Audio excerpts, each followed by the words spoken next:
good Kanavi was on it last time. Yeah, no surprises there. Don't think you can let that one go over. Also saw that Owner was struggling both times, even with the Kindred coming out as what seemed like a prepared counter pick in game 1. Early flip, not going his way, thanks to Kanavi and Knight getting the better hand of him. In this, and in both games really, even with the Lamp Respite being used, which didn't happen half the time, not the impact that they were looking for. Cassante, love that ban here. I think that Cassante is such a big part of what makes these teamfights lethal. Does mean, though, Owner back on the Maokai. It's been so interesting because the drafts have been going so quick, honestly, on both sides. It will mean Ruler likely to get Jinx here. Has been on the Aphelios the last couple games around. And Jinx, with that engaged, they're hovering. Oh, they're actually just going to lock it in. Wow. So it is just going to be the Rakan. They're really highly prizing this engage. That is a lot of priority onto this Rakan, especially with Lulu not banned. And so now the Aphelios Lulu that has been a premier bottom lane here in at MSI will be able to be locked in if T1 want it. But it's interesting because it just feels like they're prioritizing denying this away from Keria more than like the 2v2 for themselves. Rakan, not that strong of a laner, let's be honest. It's much more about the explosiveness in that 5v5. And they're, again, potentially just going to be going towards all of these threats, all of this backline dive to really focus on Gumayushi, who had a hell of a time in last game. I think they're just setting up for a Yasuo angle. He's going to pick all that of the would be hype, game 5. Yeah, that is how you do it. But all jokes aside, it is just a lot of what made JDG able to win these team fights in the previous game. They're just going to try and do it on the red side, and the Jinx, I think, is actually very important. Ruler is so good at any sort of champion that can execute on spacing, and his spacing with the biggest range in the game is devastating for a lot of teams, but he's going to have to try and find a way to stay safe, because there ain't a lot of peel with a Rakan who wants to be going forward. And you do see JDG also pivoting away, or rather denying the Tristana to T1. And even though Tristana itself wasn't really the focal point, I do think that JDG have shown that if T1 is effectively playing a one-threat comp, they are able to out-execute, right? They're able to out-teamfight, and I do think it'll be a little bit harder without the Annie, but you already have a lot of the tools with the Rakan and the Gragas to ensure that Guma isn't in the fight, so taking away power picks that allow Faker to also have a bigger impact when it comes to damage is really big. Absolutely, and I do like that they early picked this Gragas here. Potentially, we are expecting it to go 369, but potentially it could be mid lane as well, right? It could be that option for a flex here towards Knight, but this is going to be really interesting. Are they going just full dive again? Are they going to commit heavily to that? Sejuani feels like it has been the option with all of these AD junglers getting banned out. Sejuani, of course, a lot of physical damage in the early stages. Has a knock-up as well, which I think is very, very important. 5th pick Yasuo coming through. Yeah. That's what I'm looking for. But no, what we're actually looking for is LeBlanc versus Syndra. That's what everyone wants. Oh. That is what we want to see. Faker's LeBlanc versus Knight Syndra. That would be the ultimate matchup in the mid lane, and what a time to do it than in game number 5. So I think just throw the drafts out. We just need to watch that 1v1, and that's how we decide the series. That is going to be a Gwen locked in. A lot of magic damage available here for T1, and that is once again the Nautilus. Now, not going to be heading into an Annie, so maybe that helps it. I mean, you can hear the crowd react. They are not happy about the Nautilus pick here. The T1 fans audibly disappointed. God, is he actually going to do it? They're hovering. They're hovering. No, they're trolling me. Then maybe they were listening. Oh, Silas is actually so good here. Yeah, I think Silas is a good matchup into the Nautilus. There's great ults to steal from the Nautilus as well as from the Maokai. Those are two of the really premier ones that you can take away. I love this pick. Also pairs really well with the Sejuani. It's a double melee pairing. So there's lots of ganking options here now for Kanavi. I think it's a really intelligent grab.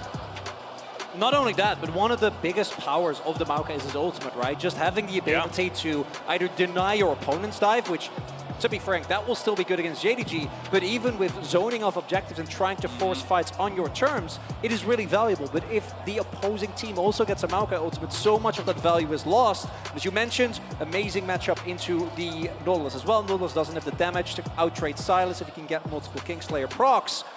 And I think for me, the breaking point is what is going to happen here with this Gwen. Because Zeus actually was able to get so much damage done in the game where he did play it, and it does solve the issue that T1 have been running into, which is not enough damage in team fights. Yeah, not enough threats for sure. But I do have a little bit of a question about like how is it going to go for him, because it's not into something like the Scion where it's just an absolute free lane. I do think the Gragas can kind of trade a little bit more effectively, especially pre-Riftmaker before you have that spell vamp. Oh yeah. Especially if it is AP Gragas, you can kind of poke and prod there. And it is going to be Comet on the Gragas, so it likely will be AP, likely Everfrost. And I do think the 369 is going to have a much better lane compared to what he had last time against Zeus when he was playing on that Scion. So it's going to be a really interesting one here. I do think Faker in some of the early levels can definitely trade with the Salas, but as Salas starts to get more levels, and as you say, starts to get more rotations of that Kingslayer, it can be really difficult. And late in the game, if he gets rotations of these ultimates that he can hijack, Depth Charge, Wild Growth, as well as the Nature's Grasp, it could be very, very scary. Here we are, onto the Rift for game number 5.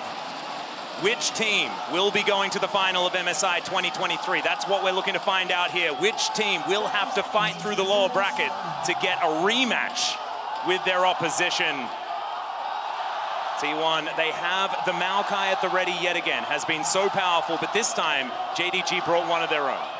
And either T1, maintain their guaranteed, because of course there's a lower bracket win rate of getting to finals over the last years, or JDG get the highest guaranteed finish, right? Because if they make it to the finals, that's a guaranteed top 2 for them. Something that the organization has not been able to do. It's been only uphill. Of course, got the semis last Worlds. And they have a prime opportunity now. And have so many times been favorites for so many international competitions as well. JDG have been lurking for so many years. This would be massive if they can get there, as Zeus and 369 just fighting one another for a moment. And the body slam going to come through to win that one out for 369. Message received. 369 very clearly wanted to get that ward down. Zeus is trying to defend on that push, but not quite able to do so. He has resolved secondary, so it'll be interesting to see if Zeus is actually second wind to help deal with this matchup. He has started D-Shield. I'm just going to check on that. Yeah, so he is actually second wind. So D-Shield second wind is going to help to deal with a lot of this poke. 369, as we saw, is going E-Start here, which can be really effective in these early levels. Yep, Faker finding a decent little trade there on tonight, but nothing really to worry about at level 1 between these two. And on the bottom side of the map, you saw T1 standing on a ward. Thought that that was going to be potentially dangerous, but they are going to step out and try and take some control here of this lane. And this is one of the major weaknesses of this 2v2 bot lane. Ruler and Missing are not going to be able to contest against Lulu as well as the Aphelios. So they're just going to have to kind of cede control here in this 2v2, and we'll see if T1 can use this as a major point of power, because the Rakan is so much more about the 5v5s, about these skirmishes, than it is about the 2v2 laning prowess, where I don't think they're going to be able to get much of anything done. Well, we've seen this before. Kanavi setting up for a gank onto Faker. Ona, no interest in heading towards the river right now, so we'll see whether Faker can get out of this one or whether he's going to respect Kanavi's potential positioning. He has to wait for his Q cooldown, though. He Q'd over the wall there, and the cooldown is so long on these early levels on Sejuani. Yeah, so. Especially now. Also do note, as we have seen, if the Nautilus in particular falls behind early on, makes it so much harder to play out. You are going to be one of the main forms of initiation, and now with him spotted, Kanavi might go in more aggressively here. He's invested so much time. If Faker just backs off and doesn't die here, Maokai is 3 camps ahead. Kanavi has waited like for 30, 40 seconds here on this bottom side and gotten literally nothing. They know because they have a ward on Raptors. T1 are saying, why are you not farming your Raptors? You must be looking for something. He did the 3 camp spot, but this ward from Faker sussed out the fact that he would be looking for a gank, completely denied it, and now Maokai is 3 camps ahead. Now they know T1 able to see that Kanavi was indeed just wandering around the map. Going to be taking his Raptors now, but that is going to be a level lead to come through. There is no prio though in top and mid, so Kanavi can still be fine or should be able to pick this up thanks to the help of his teammates. Yep, Faker actually trying to find a bit of a trade here on tonight in the mid lane, but just going to utilize his shield for a bit of extra damage and then back on away. We'll have to see. Can Kanavi actually cross through mid and got double scuttle? Because that would be a way to kind of bail himself out of the situation, but it doesn't look like it with T1 having bot prio. It should be T1 grabbing the bot side scuttle. Yeah, especially with Ona now being able to move around. So Kanavi going to move in there as now Faker could be in trouble. He's going to flash, gets the E off to make sure that they are slowed. And the present going to be delivered over to Knight. He says no, but it is still going to be Ona with control of this scuttle. Big win for Knight specifically.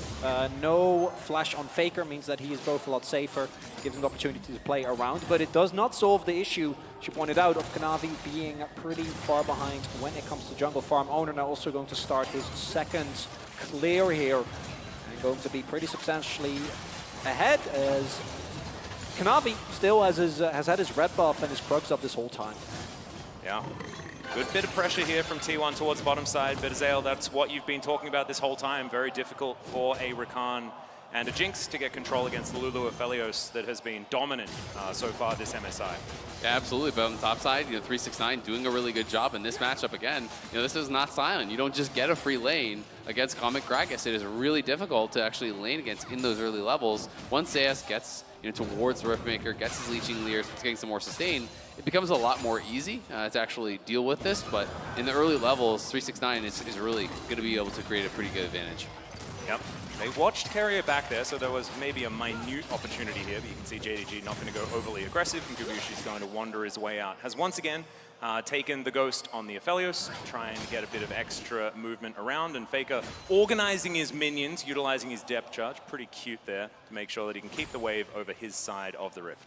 Well, either Carrier is going to have to go towards Mikhail's, or they're just going to have to be incredibly careful with their positioning, because if Sejuani ult connects onto Guma, no cleanse for that. Stolen Maokai ult can also be problematic. Of course, there are ways to deal with it. There are frontliners to actually block it for him, but if they're able to get into that backline, it's going to be a problem. As we see now, T1 hasn't really been able to make use of the early lead that we did find on Owner. He does have an experienced lead, but it's very minute, right? Like maybe a camp. Don't think that with the pace of how these games have been going, that is really going to be the main difference maker. And that means that as we move towards that inevitable Herald fight, because Dragons, I think, have been pretty low stakes, at least the first one, often given up. And it's also just a Camtech Drake. I'll let that one go. Right on the edge of the cast there, as you can see, Zayas now dealing with a bunch of minions and 369, losing out on that trade as Faker engaged upon once again. Permafrost is fantastic, and Knight steals away an ult he doesn't even need to use for first blood. Nicely done. Kanavi has been spending so much time around mid lane trying to get Knight into a good spot. They know they had forced out that flash earlier, so they go right back to it. They don't even have to commit the stolen Nautilus ult. You can see Knight is actually moving down on the minimap, and look where Kanavi is. They're going to double blast cone over and try to use the stolen Nautilus ult to threaten a dive, but Faker is wise to it. He's running straight out towards bot. Is going to bail out as they now see them warded on the Dragon, but a nice look and a nice response from T1. Actually see the immediate pivot from JDG as well. Use the blast cone to just get on top of Dragon. Will be able to pick that up. And Kanavi actually getting the payoff for the earlier summoner that he blown as... Yeah, Faker still has his depth charge available, but no flash. Cannot get over that wall, so it's just going to be a Drake taken here by JDG. T1 just defensive posturing will be able to deal with this minion wave now. And right now, JDG able to get the early lead kill going over tonight, particularly on picks like the Silas that love to play extremely far forward, get the most value when you're aggressive, when you're able to skirmish, when you're in the thick of things. Snowballing the early laning phase, extremely powerful. Do see the top lane matchup slowly starting to equalize, and as expected, I think once Zeus does get to the Riftmaker, it really evens out. 369 should still be able, though, to dictate the pace of the lane, have prio whenever he feels like it. That might mean that JDG, when we get to this Herald setup, could have an advantage. Absolutely. And T1 is going to have really good Merc Treads value on the top side. Oh, yeah. It's Gragas, it's Silas, and it's Sejuani, right? So you can see Merc Treads already completed by Faker. Zayas going to be going towards that as well. And T1 already onto this Herald. Looks like it will not be contested. Ruler still staying down towards bot. So T1 should just be able to trade this back for that early Dragon that was grabbed by JDG. Yep, just a gentleman's agreement when it comes to these neutral objectives so far. And as we can see on the top of your screen, about 600 gold going to be the lead for the LPL representative. JDG just giving this one up, and it should mean that T1 can also just get us to complete parity when it comes to the gold. And we've basically only seen two games. One is it goes even, T1 wins one team fight and it's over, or JDG gets an early lead like they have now, and keep accelerating, and making that lead larger and completely choking T1 out of the game. And I think the first fights, as Kanavi is here towards the top side, are going to be the big difference maker here. Interesting thing is, it feels like it's JDG that are playing the game for these Baron timings and utilizing the Baron to win the game, which used to be the T1 game plan, but T1 just haven't really been worried about it. They're going to win. They're going to win a team fight and then take a Nexus instead of a Baron. And I think it's just because they won those team fights so dominantly, right? It wasn't like it was a close fight and they have to limp their way over to Baron. They are just getting 5-for-0s out of seemingly nowhere, and then they can just end the game. They can look for that more aggressive play. And T1 is definitely not a team that is afraid of risk. You know, we saw in that first game where they got the team fight win. They go towards the Nexus. That was really close. Zoner's flashing the wall. They want this. Yeah, Nature's Grasp going to come through. The flash has already come down, and in he goes with the Twisted Advance. Nowhere for 369 to go on this one, and Zeus going to grab the first kill for T1. Really big moment here. This Gwen was one of the pain points, with 369 doing a great job in the early laning phase, keeping him on the back foot, and making sure that Zeus has an impact on this Gwen, can make or break team fights down the line. Well, Kanavi just fighting Faker here, does find himself a permafrost proc, and Faker just looking a little bit miffed by the whole situation. There is the Rift Herald down towards his top side, though, as Knight comes on in to try and deny, but it's not going to work out. And it is going to be money in the back pockets of T1. Yeah, nicely done by T1. It's just a great ulti angle there as Knight battling very confidently against those two. You know, Owner had just a great Maokai ult angle where there's not really any escaping that from 369. It was never really going to be able to get out. So really well done. They moved Knight up towards topside though to hold that wave. They actually had Kanavi soaking the mid farm in the previous wave. Then they'll send 369 out to collect this one. They can push out top, and then they can actually just swap back and continue in their normal lane assignments. So nice map movement here from JDG to kind of bounce back after a really good T1 play. Yep, just trying to maximize what they can collect. Ruler and Missing do manage to get a crash towards this bottom side, but that plate is going to elude them for the moment. Speaking of plates, one going to go over to 369 as Zeus makes his way back up. Leeching Lear in his back pocket, and the most important item, the Merc Treads, are going to be there as well. Was he just sitting on that pick ward the whole time, or did that actually just get placed as he came up? It looked like he was... I didn't know the range was that high. Yeah, I think he was just sitting on the pink board. It was there the whole time, so just elected not to actually clean it up. Wanted to go for that play. Does get greeted, so he's going to lose some tempo. It is 369 as expected, moving up towards top, but potentially, you know, T1 could maybe deny a couple minions off that mid. Not going to happen though, as Knight will just now use his TP.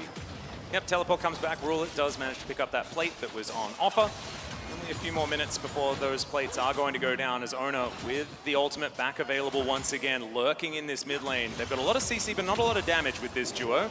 But if Missing's going to face check, could be dangerous, but no, he does have the grand exit, going to get himself out.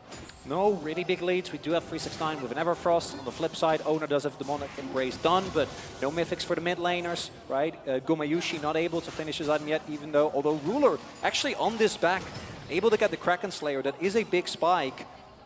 And Roa just got completed by Knight as well. So, you know, he also bought a stopwatch, right? So that is actually pretty big. You know, he clearly wants to be ready to fight, grabbing that early stopwatch here. They want to go for this 5v5 at this dragon that has now spawned. T1 are obviously first to the area, but Knight will be pushing out through mid, does have the stopwatch available. We'll see if he can find a good stolen ult.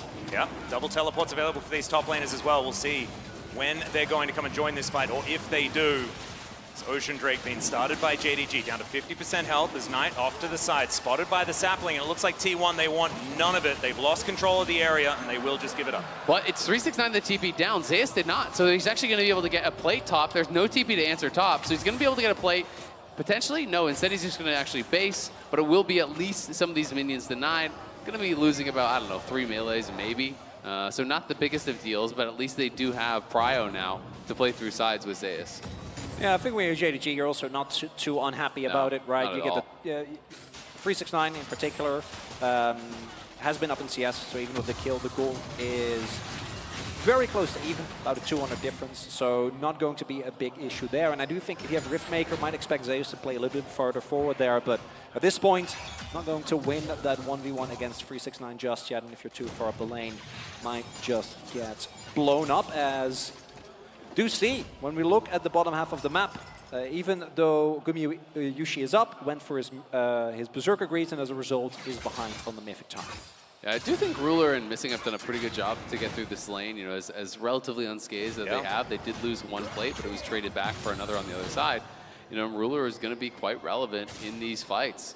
The main advantage does kind of feel like it is around mid right now, where Knight has had more pressure. He has been getting that jungle assistance from Kanavi. They've been really trying to attack Faker, who hasn't been as impressive on the Nautilus, it feels like, as some of the other picks in the series.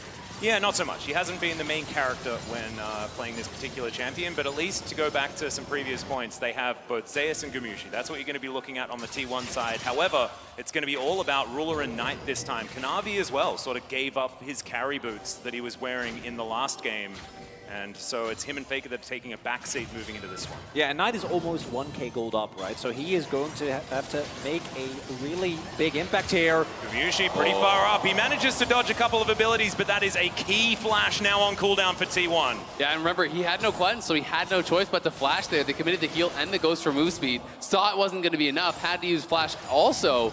And now JDG in a great spot potentially to look for this fight. Remember, Missing has flash and ulti, and 369 is flanking here with his flash, so a tough one to enter for Guma. Yeah, you can see Zeus trying to mark this Gragas. His potential location in this fight. Faker is going to go in. That is going to be Knight stunned up for the moment. Missing could be in trouble. Nature's Grasp not going to find too much value, and now the re-engage is going to come forward. It's a huge knockback on a Gumayusi, who stays alive for so long. Not sure how that happened, but now it's Ruler that is just free-hitting. Zeus is massive in this fight. That's true. Faker somehow manages to curve the anchor, and it's a double kill now for Zeus, but the re-engage is gigantic. And with Ruler and his auto attacks, it's JDG that win the fight. Oh, JDG taking over as Ruler gets a triple kill, kiting back from Zeus.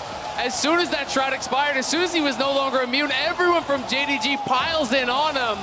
And Ruler just headshots him with the ulti, gets the reset, and they pile through. They'll take the objective as well. And again, 369 is giving T1 flashbacks to what happened to them in their spring finals, because those Gragas flanks are insane, right? Completely splits up the fight. Guma is staying alive somehow for a lot longer than expected, but it doesn't matter because he doesn't actually get to do damage. There are so many flashbacks, actually, Chronicler, because there was an LCK final in summer of last year, and Ruler did a lot of these things in that one as well, as we check it out again. I think he was spotted by this ward, though, but they're not actually reacting to it. Now they try to peel back, but there's the body slam flash. The stolen Nautilus ulti is through as well. Everyone gets in on top of it. And as you say, living quite a while there, it must have been a red gun ulti there potentially from Guma, trying to heal him up, keep him alive. This hook from Faker makes you think maybe something can happen, but Ruler's just kiting it back, and the ulti for the double kill comes through. How did Ruler Kanavi and 369 coordinate those abilities so well in the middle of a team fight? He's pumped. Ruler, and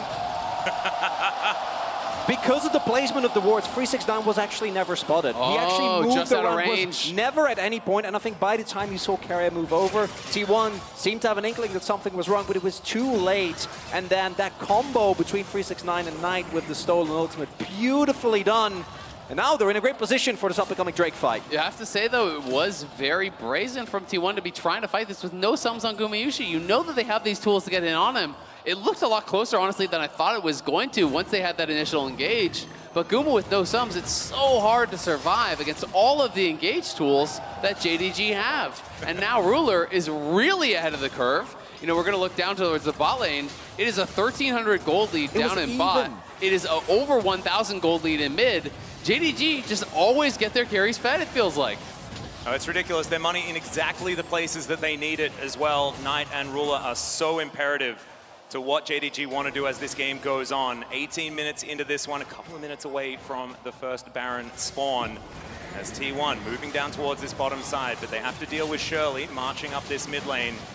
Gumayusi standing forward. I don't know whether this one's going to get a charge. The hook is going to go wide.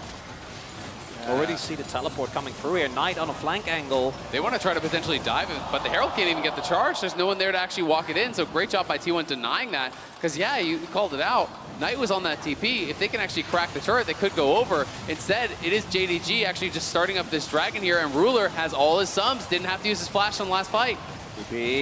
Vision going to be available here as T1 look to move in. There's the hook. It's going to connect. They look to just take one out of the fight immediately. Moonlight Vigil is going to do that as Ruler standing in relative safety for now, but they're not getting too much back. It's a fantastic ulti from 369, but can they actually get anything? Another hook is going to come through, but 369 gets himself out. Faker in a bunch of trouble as Zeus trying to help him, and Ruler is going to get excited. They managed to take down the Drake, and Ona, can you get over the wall? He doesn't have his flash available for now, and I think he's just dead. T1 going to have to give them the tree.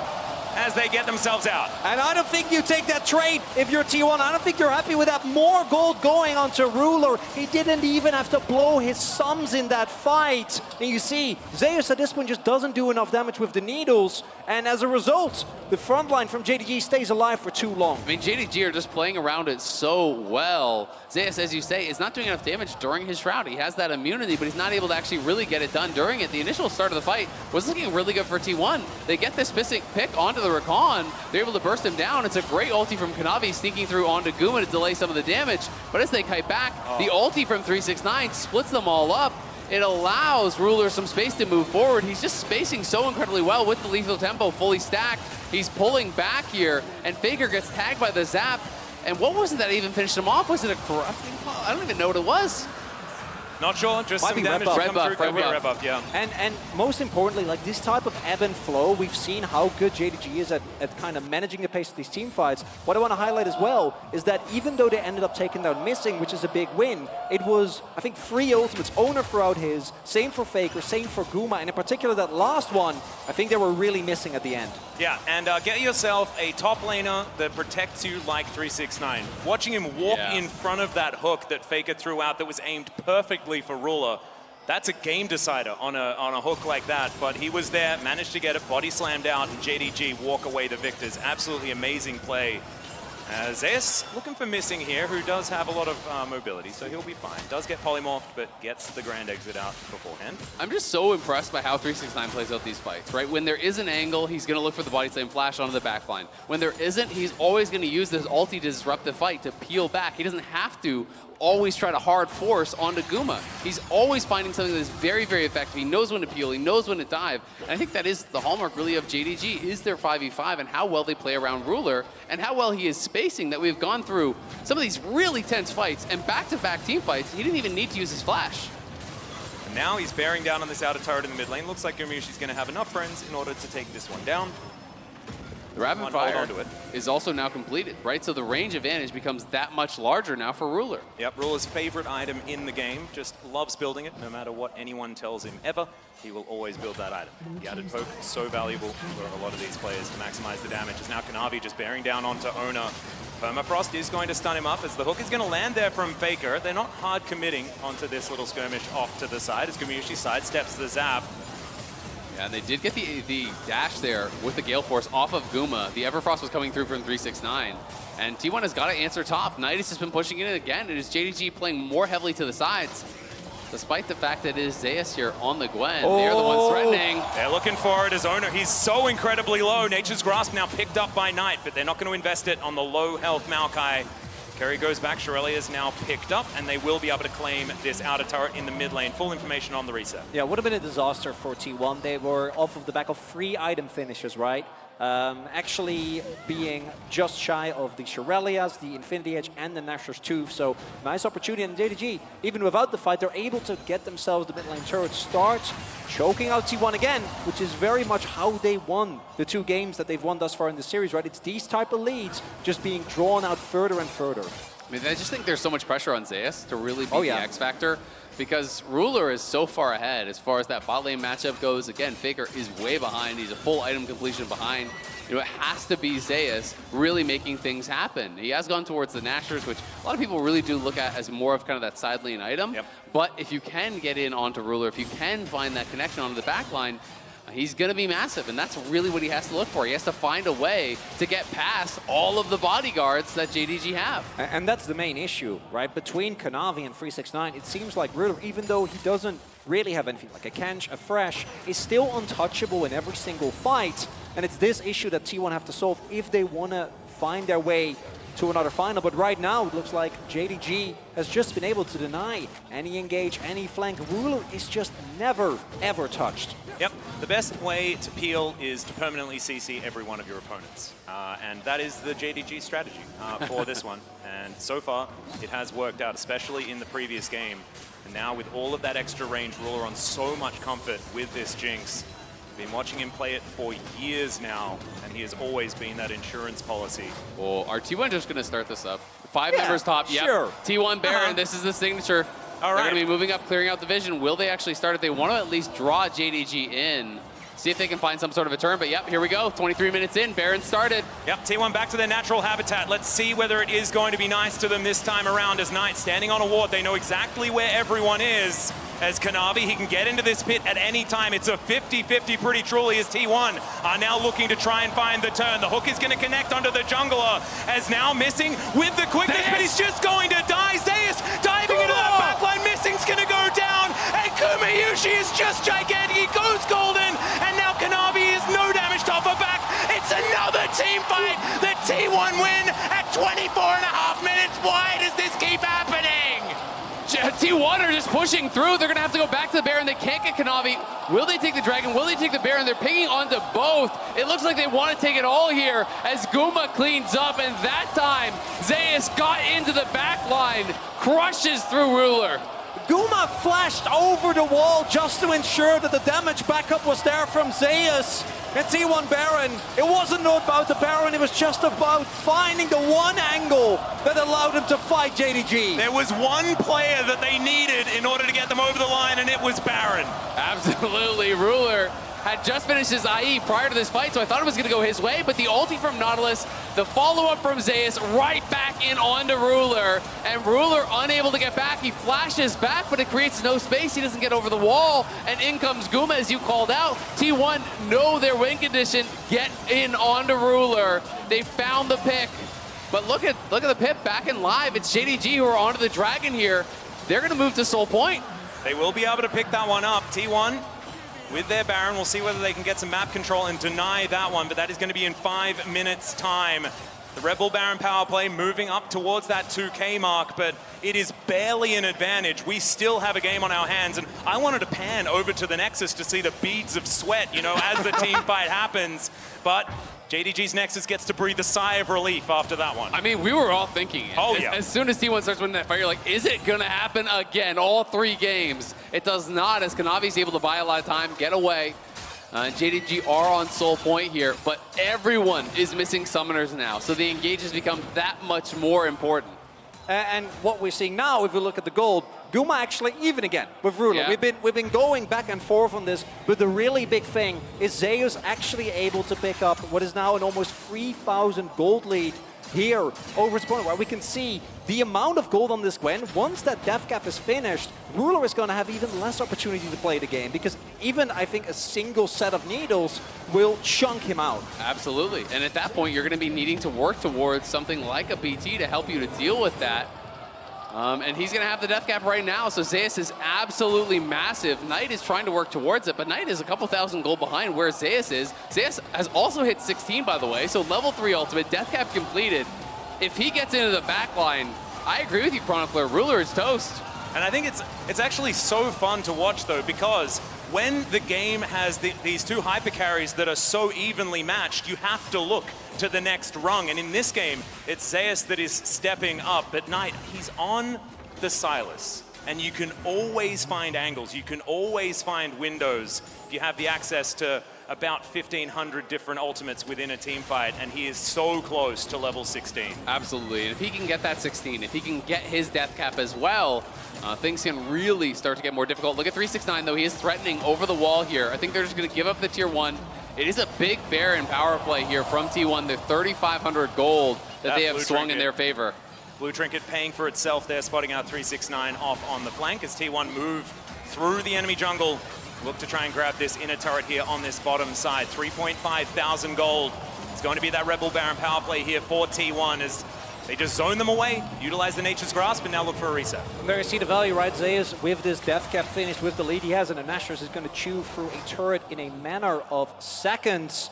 And yeah, thank you very much for pointing out that one, Azil, because you don't have a choice as Ruler, right? I don't even think that something like a BT, which is really good in this poke, is going to help you if Zeus ever actually gets on top of you. And on the flip side, because of that fight and how it played out, Gumayushi does have access to a BT right now, so it's going to be so much harder to take down in a split second, to something that JDG have been able to do throughout this entire series so well. Knight, though, has about 2K in pocket, so he's only a couple hundred gold away from completing his death cap here. Ooh. They really want to get him that death cap before they fight. It is such a massive spike. But T1 are really pushing the pace now. You know, they got this lead. They have been heavily, heavily forcing here. 369 in trouble. So much trouble as there's the depth charge. You got Polymorph not able to get himself out of the way. It's going to be an inner turret alongside a Gragas. T1 grabbed that one. Knight is teleported in though, gets a massive amount of knockups as the Glacial Prison comes down. Owner is just buying so much space though. What is that blast cone? Knocks everyone around and Owner is going to be taken out. Faker finds the hook. Ruler is now able to free hit though. Oh, that's 2 autos on Naguma and he's just out of there. It's a 1-for-1 in the end, guys. Nothing to worry about. No biggie. That was so dicey. Ruler got a couple autos on Naguma there, and you really saw how quickly that fight could turn. But that was scary for JDG. 369 dying, and Knight arrives with the TP. I thought he was going to arrive just to die, and we could have seen JDG series end right there, but they're able to fight back. They're able to survive. Yeah, really big here. 369 even though he gets taken down very quickly, able to buy space, right, with his ultimate, which gives Knight down to Revan. As you mentioned, I thought that this was going to be a problem, but again, look at the position of Ruler here.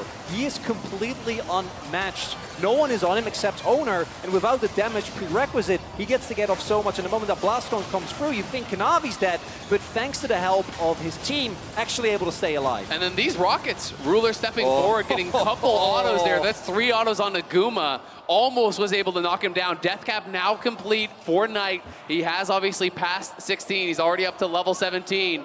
We are at Soul Point here at JDG. Are moving towards it, but it's T1 who are going to be playing through mid, and JDG cannot ignore mid lane completely. Or T1 could just go for the inhib. This is going to get a little bit weird as T1 are not being responded to, so you could just send Zeus. Yeah, they have so much vision available here as well. You can see this triangle of flanks. control wards as 369 is going to get spotted on that flank. T1 here at the Dragon should be a 50-50, but missing. He's going to walk over that control ward. They know exactly where he is. Gets himself past. Soul is going to be denied here, but now Owner is in trouble. Down to 50% health. They dive on top of the Rakan. He's now trying to play safe, but it's Owner that falls down. Zaze gets into the backline though as Kanavi is out of this fight. Knight has to go golden. And now it's just protect the ruler for JDG. They get themselves out, but they don't get the Drake. It's Drake for Tree. Yeah, only Owner goes down though, and with Owner down, JDG might try to get a reset in and hard run towards this Baron. T1 are just starting it without a jungler. T1 are starting it. What? Okay, well now full information is there as well because they get the blue trinket down. Okay, calm down. All right, I'm gonna have a sip of water, guys. Can we just ask the teams to chill out for a moment? Oh Just my a little God. bit. T1 are just staying in the area because they know that this could be a start here from JDG. T1 have 4 members here. Owner's respawning in 5. Well, Hook is going to land here as Faker just says, we're going in. Moonlight Vigil is kind of massive, but Ruler's gonna take down Faker. Zeus is huge, but he's dead! And it's a double kill for the Jinx. And T1 why? just give them a Baron. Why did T1 take that fight? It's a 4v5. You have full information. Faker hooks in, gives over 2 free kills. JDG take the Baron, and in the critical game 5, they take control. The overconfidence from T1 to say, yeah, no biggie, we don't have a jungler, we'll start up Baron. At least they recognize, hey, maybe that's not the best idea. But then to hard engage a 4 versus 5. Just why? I have no idea. They see them all. Clue. And all the damage here goes into Kanavi, right? Yes, missing is able to get Guma out of the fight, and as a result, there just isn't enough damage. They didn't even have the Gwen needles. Yeah, not even Gwen ulti available there. Faker knows he made a misstep, and it could be one that cost them the series. We'll see if T1 can battle back. It is Soul Point. The gold very even though, so T1, despite the misstep, absolutely can win this game. It's going to come down to the execution in the 5v5 as it feels like it has every single game. My goodness, the intensity of this game is just absurd. The last game 5 we saw, it was over in 24 minutes in the blink of an eye, and this one, it is just neck and neck the entire time. JDG with a massive lead though in the fact that they have the Baron. The map control is going to be there, and they have the ability to get towards this Drake, but you go back to that Drake fight, and the fact that Owner was able to take it is so huge for buying that extra bit of time, because otherwise, JDG could be looking at Baron push into Elder to get all of that control. Absolutely, and Guma now missing his flash, so it's so critical that he completed the GA. He needs to have that available. You look over on the other side, some of the luxury items coming through. The Maw is now done for Ruler. He has the stopwatch as well, and he, again, just never seems to need his summoners. It's insane how many tense fight Ruler gets through. and still having that flash available. So JDG trying to take all these tier 2s off the map, trying to extend themselves into an advantage here. 5 turrets apiece. Gentlemen, it is 60,000 gold, 500 versus 60,000 gold, 900. There is nothing in it between these two squads. It's going to come down to team fight execution both times. Who has the vision in the right areas? Who is spotting the flanks? And right now, it is T1 trying to get into position. Zeus could be the difference maker, but JDG could just run down the front door. Okay, Zeus, can you make it happen? He's biding his time as now Ruler has to deal with him. Ona gets into the backline, but Ruler flashes. Oh my God, he gets excited, and Gwen is not immune today. It's a double kill for Ruler, and I don't know what the option is going to be here for T1. They're going to TP back in. They're basing. They're going to use double TPs here. JDG are pushing for the win here. At 35 minutes, I think they may have done it off the back of Ruler, just keeping cool. He held the flash after the last team fight, and now they're going to break down the Nexus turrets, and JDG will be waiting to see whether they get a rematch in the final of MSI 2023. And as T1 falls to the lower bracket, JDG guarantees themselves the highest finish. They will be waiting in that grand final. What a series between these two teams, and what a final game from Ruler. 12, 1, and 3 on the Jinx. Some League of Legends played at the absolute highest level between these two teams, going back and forth time and time again throughout this series. But T1 have got to be regretting that engaged by the Baron in this final game. It was that one mistake that JDG needed, and JDG were able to make the absolute most of it. Their team fighting is just incredible. And then they had to do it again. They had to pick that flank from Zeus, and Ruler flashing into exactly the right position, gets that pick off, and his Jinx, the way he navigates these fights, just extraordinary. JDG, 5 incredible games. Honestly, both of these teams playing incredibly well. I mean, the 2 that T1 managed to win, it felt like that was over so incredibly quickly, but the amount that you need in order to guarantee those moments is absolutely huge. We can't take anything away from them, but honestly, it felt like the honest games were won by JDG this series. Yeah, it really came down to, as has been the story of the tournament, the team fighting, right? But what is most important to me is, again, highlighting, and in the final fight, I think missing came huge as well, actually being able to CC the Gwen for long enough so that Ruler had the space with the charm from Rakan. The amount of attention and attempts from T1 to get to Ruler, only for him to still have his summoners after all that again and again and again, speaks to the test, or speaks really to the quality of JDG as a 5-man unit.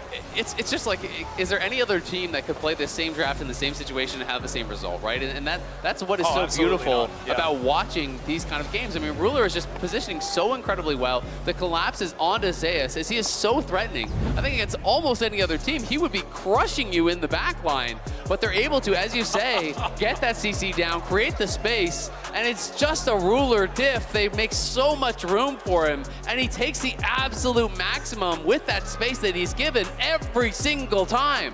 Oh, it's insane. And often we talk about these meta differences between regions and things like that. I feel like JDG, they have a different meta that they adhere to, and it's the Ruler meta. It's how many things can we put in our game to make sure that Ruler can just win. And honestly, like, picking this Rakan into not the greatest of lanes, it worked out just beautifully in the end because he got to cause so much disruption. And even in the fight that they lost, right?